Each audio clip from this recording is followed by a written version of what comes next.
Hello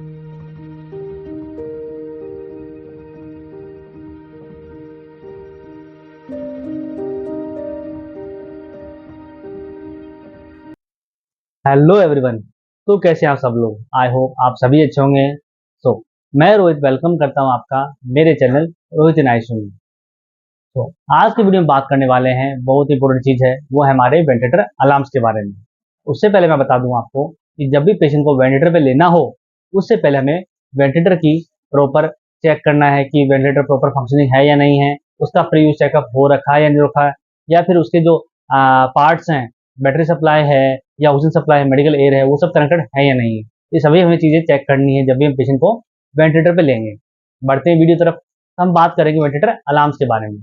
जब भी हम पेशेंट को वेंटिलेटर पे लेते हैं, सपोज जब इनिशियली हम इंट्यूबेट करते हैं पेशेंट को, तो हम पेशेंट को सेडेशन देते हैं, मतलब रिलैक्सेंट देते हैं, तब तक तो पेशेंट प्रॉपर वेंटिलेट होता है। पर जैसे ही थोड़ा पेशेंट अवेक होता है, तो वेंटिलेटर हमें अलार्म देता है कि पेशेंट प्रॉपर वेंटिलेट नहीं हो पा रहा है, उसकी रेट हाई जा रही है, उसका जो नेट वॉल्यूम है वो लो आ रहा है, या टाइडल वॉल्यूम जनरेट कम कर रहा है। ये अलग अलग अलार्म शो होता है हमारे स्क्रीन के ऊपर। तो उनमें कुछ अलार्म आते हैं, मैंने कोशिश की है कि कुछ अलार्म्स आपको शो कर सकूँ, कौन कौन से अलार्म जल्दी वो शो करता है। तो सबसे पहले आपने देखा हुआ इन जनरल जो अलार्म आता है वो क्या आता है, हमारा पेशेंट जैसे ही अवेक होता है वो आता है पीक एरियल प्रेशर हाई, यानी पो हाई, PAW सबसे ऊपर लिखा आता है PAW, पो हाई यानी पीक एरियल प्रेशर हाई। इसका मतलब है जो हमारा पेशेंट है या तो अवेक हो गया है, इसमें ट्यूब बाइट हो सकता है कि पेशेंट ट्यूब बाइट कर रहा है, या पेशेंट को सीक्रेशंस है, या हमारी जो ट्यूब है वो किंक हो रही है, या हमारा वेंटिलेटर सर्किट है जो हमने कनेक्ट कर रखा है वेंटिलेटर से, उसमें कोई किंकिंग है। ये सब चीज़ हमें देखनी है। साथ साथ में क्या है, अदर अलार्म्स में क्या आता है, RR हाई यानी रेस्पिरेटरी रेट हाई है।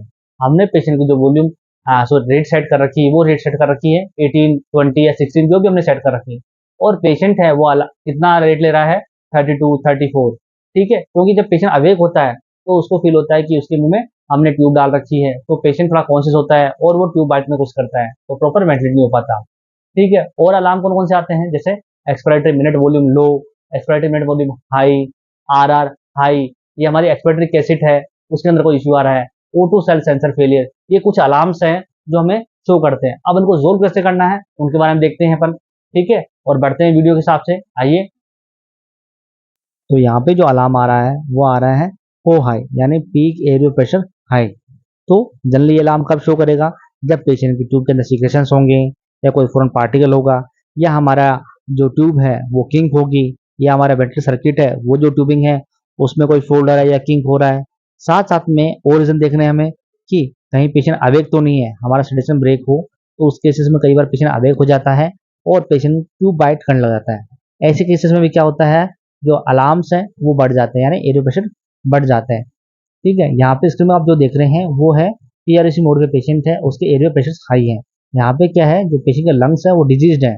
ऐसे केसेस में जो पीक प्रेशर्स हैं वो जनरली हाई रहते हैं, जैसे पोस्ट कोविड पेशेंट है, ILD का पेशेंट है, लंग फाइब्रोसिस वाला पेशेंट है, इन केसेस में जो एरियल प्रेशर हाई रहते हैं। उसके बाद भी रिजोल्व नहीं होते हैं, तो हम देखेंगे कि पेशेंट का डिजीज लंग तो नहीं है। ठीक है, जो पॉइंट्स है, सक्सनिंग है, ट्यूब किंक है, ये सब ये चीज़ हमें देख लेंगे और इनको रिजोल्व करेंगे। तो इसके बाद ये अलार्म ऑटोमेटिक रिजोल्व हो जाएगा, और इसको हमें रीसेट करना है, यानी जो अलार्म बटन है, येलो बटन इसके अंदर आता है, उसको प्रेस करेंगे और उसके बाद ये अलार्म्स हट जाएंगे। ओके, यहाँ पे आप देख सकते हैं जो अलार्म आ रहा है वो आ रहा है एक्सपायरेटरी कैसेट एक्सचेंज, यानी यहाँ पे जो वेंटिलेटर है उसका एक्सपायरेटरी कैसेट है प्रॉपर फंक्शनिंग में नहीं है, तो हमें उसको चेंज करना पड़ेगा। उसके लिए क्या करेंगे, पेशेंट को पहले बेंच पे लेंगे, ठीक है, उसके बाद पेशेंट जो वेंटिलेटर है उसका एक्सपायरेटरी कैसेट चेंज करेंगे। अगर ये पॉसिबल नहीं है तो हम पूरा वेंटिलेटर ही चेंज करेंगे और बायोमेडिकल में कॉल करेंगे, ताकि ये जो इश्यू है जल्द से जल्द रिजोल्व हो सके। आई होप ये समझ गए होंगे आप। अब नेक्स्ट देखते हैं अपन। यहाँ पे जो हमारा अलार्म है वो आ रहा है O2 सेल सेंसर फेलियर का। तो इसके लिए हम क्या करेंगे, जो वेंटिलेटर के जो कनेक्शन हमारे मेडिकल एयर का और ऑक्सीजन का सेंट्रल सप्लाई के अंदर, वो चेक करेंगे प्रॉपर फिटेड है या नहीं है। ठीक है, कई बार ये इशू उसी के कारण आता है। दूसरा चीज़ हम देखेंगे, हमारा राइट साइड में ऑप्शन आता है स्टेटस का।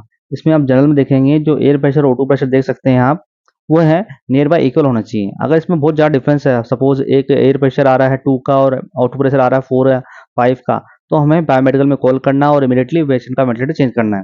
दूसरा ऑप्शन ये है कि हम यहाँ पे देख सकते हो आप, उसके जस्ट जनरल के नीचे ऑप्शन आ रहा है O2 सेंसर का। ये प्रॉपर कैलिब्रेशन हो रखा है या नहीं हो रखा है, ये हमें चेक करना है। तो यहाँ पे सेलेक्ट करेंगे, यहाँ पे देखेंगे लास्ट कैलिब्रेशन कब हुआ है, ये प्रॉपर चेक कर लिया हमने।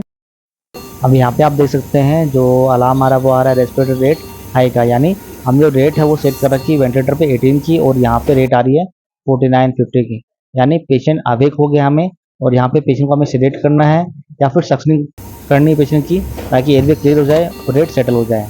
ओके, सो आई होप आप सभी समझ गए होंगे कि वेंटिलेटर अलार्म्स को हमें रिजोल्व कैसे करना है, क्या क्या चीज़ों को ध्यान रखना है और क्या क्या हमें देखना है। ठीक है, ये अलार्म्स को रिजोल्व करना बहुत ज़रूरी है ताकि पेशेंट को कोई भी हार्म नहीं हो हमारी गलती के कारण। और वेंटिलेटर अलार्म इसलिए देता है कि हम पहले उसको जज कर सकें, देख सकें कि हाँ ये इश्यू आ रहा है, उसको रिजोल्व कर सकें और पेशेंट प्रॉपर अच्छी तरह से वेंटिलेट हो सके। सो आई होप आप सभी को मेरा वीडियो अच्छा लगा हो। Please like share and subscribe my channel, और मैं इसीलिए आपके लिए इन्फॉर्मेटिव वीडियोस लाता रहूँगा। थैंक